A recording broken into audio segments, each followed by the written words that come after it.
Groot's insane, but 0.5% of players at least aren't playing him correctly. And all you have to do is build walls and hit your shots. But the building walls thing is pretty important.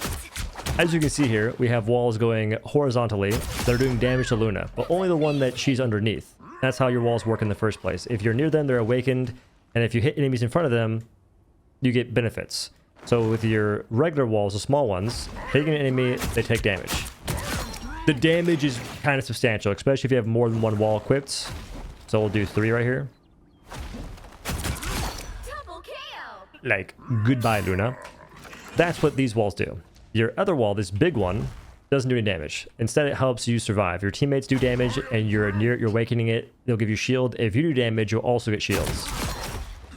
Right there, I built 40 shields. Every attack you do will make these walls attack. Every attack you do will give you shields.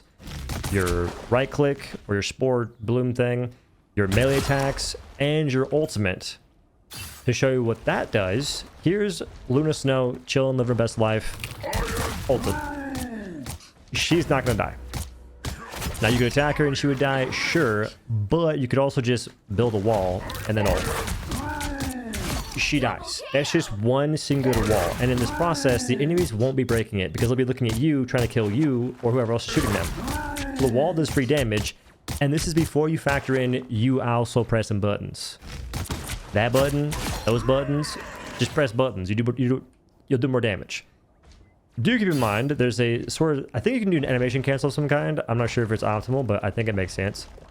So I do attack, melee, repeat the same process. When you're doing your melee attacks, the third one is going to be a slam that sends folks into the air. When you activate Thorn Lash walls, they'll be vertical. Press the button again, there'll be a ramp. 3 times, there'll be a horizontal ceiling of sorts, or a floor. I'm going to make that be a thing. I've seen some dude do this, have some chase them, and then break the walls, because you can retrieve your own walls. Make sure you spam spore bombs. The cooldown is way shorter than I think it is, so that's advice to myself, I guess. And if you're doing the melee attacks after your Vine Strike, so this, be careful, because you can actually cancel the Vine Strike entirely. Make sure you Vine Strike, and then melee attack. You can actually wait a little bit. It's fine to be a little off timing, because it would save you ammo in the long run. And only do the melee attacks if folks are close enough or in melee range. That shouldn't have to be said, but you never know. And that's essentially Groot. You can use your walls just to raise you up. This is... You can do that. It's not exactly ideal, but it's a thing that can happen.